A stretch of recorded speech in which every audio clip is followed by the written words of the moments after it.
Yo, magandang araw mga parikoy. So, ang video tutorial natin ngayon is pag-uusapan naman natin yung ating timing mark reveal dito sa ating Nantong diesel engine.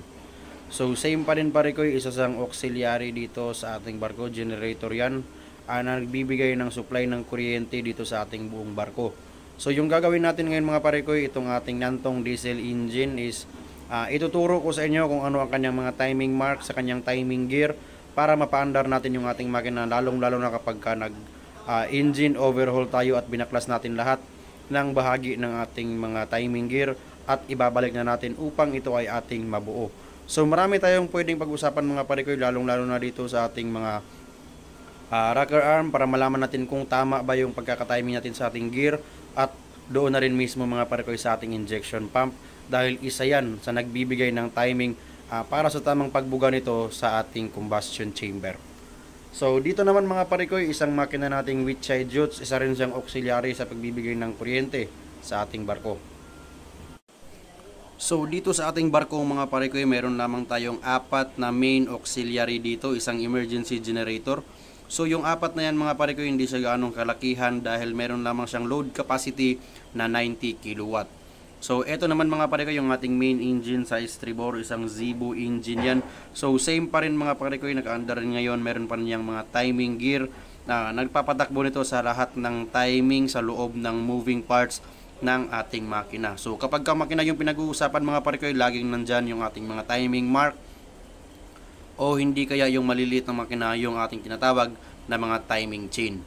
So, ganun pa rin mga parikoy, timing mark o timing chain, meron pa rin tayong sinusunod sa salitang timing upang ito ay ating mapatakbo at mapagana. So, eto na nga yung ating example na pinag-uusapan mga parikoy, yung ating Nantong diesel engine. So, eto na nga, wag na nating patagalin pa, timing mark reveal mga parikoy dito sa ating Nantong diesel engine. So, basically, apat yung ating timing gear dito. So, eto siya mga parikoy, konektado yan, may shaft yan, diretso yung nakadrive sa ating injection pump. So, tinanggal natin mga parikoy dahil inaayos natin yung ating shafting dito dahil nga may sira na or palitin na siya mga parikoy. So, gayon pa man, mapapansin nyo pa rin yung ating mga timing gear dito at ipapakita ko sa inyo yung mga numero mga parikoy na tinatandaan natin sa pagbabalik, lalong-lalo na galing tayo sa engine overhaul. So, sa pagbabalik nito mga parikoy galing sa engine overhaul, lagi nating tatandaan, mauuna tayong titingin dito sa ating crankshaft na timing mark. So, ito mga parikoy yung ating crankshaft. Sa likod nito yung ating crankshaft na nagpapaikot sa ating makina.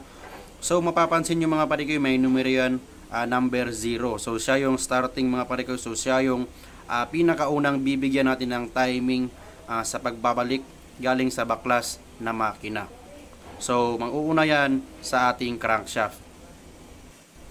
So next na titingnan natin ang timing mga parikoy is yung ating secondary gear, which is siya yung nakakonekta mismo dito sa ating camshaft at nagbibigay ng connection rin mga parikoy sa ating fuel injection pump na timing gear.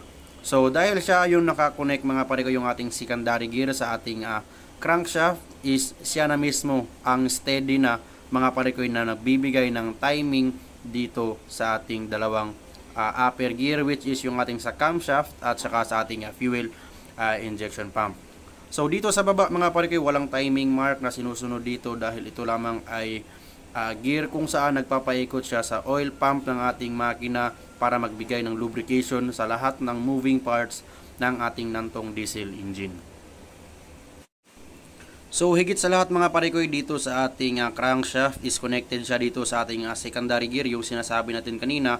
So mapapansin nyo dito yung ating secondary gear is siya na yung parang balanse sa lahat ng timing mark dito sa ating timing gears. So yung secondary gear mga parikoy, mapapansin nyo may mga number yan, 0, 1, 2 na numero.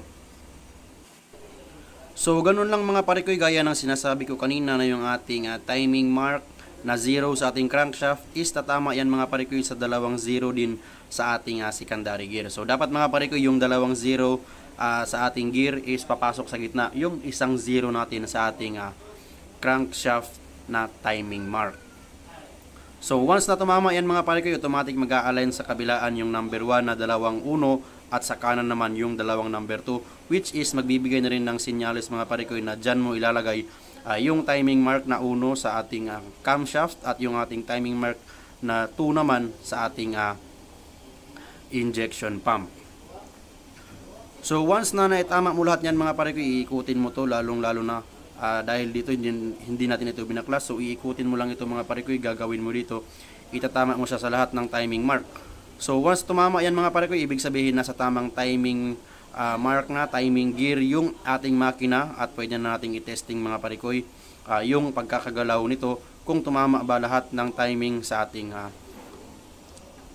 push rod, sa ating camshaft, yung ating timing mga pare ko sa ating fuel injection pump, at dito naman sa ating crankshaft gear at saka sa ating secondary gear. At ganoon na nga mga pare ko, pag tumama na lahat ng numbers ng ating mga timing mark sa ating timing gear, is pwede na nating ibalik dito yung ating timing gear na rin sa ating fuel injection pump. So once tumama yan dyan mga pare ko, automatic magtatap na tayo dito sa ating injection pump sa 1, dahil 1 nga yung timing nakalagay sa ating makina o sa ating timing gear kapag binalik natin yan sa kanyang numero. So kapag ganyang senaryo mga pare ko, ibabalik mo lang at makikita mo mga pare ko, kunyari na-tap na ito dahil natama na yung ating timing gear.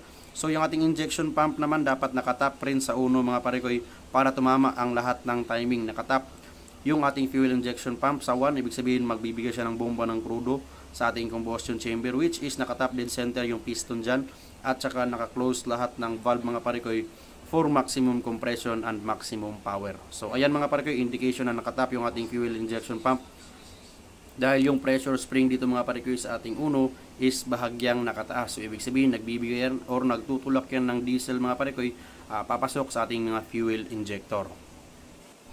At ganun lang kadali mga pare ko, pag nakuha na lahat ng timing sa ating timing gear, mayroon lang compression yung ating makina, yung ating piston. So mayroon tayong tamang injection pump. Timing ay panigurado mga pare ko, pag nag-crank tayo sa ating makina, since battery start ito, ay automatic yan aandar yung ating makina dito mga pare ko. So hanggang dito na lang ako mga pare ko, naway marami kayong natutunan sa ating munting video tutorial, at huwag niyong kalimutang mag-comment sa ating comment section para sa iba pang bagay na dapat nating pag-usapan sa ating mga susunod na video. So salamat sa inyo mga pare ko, God bless, and as always, peace.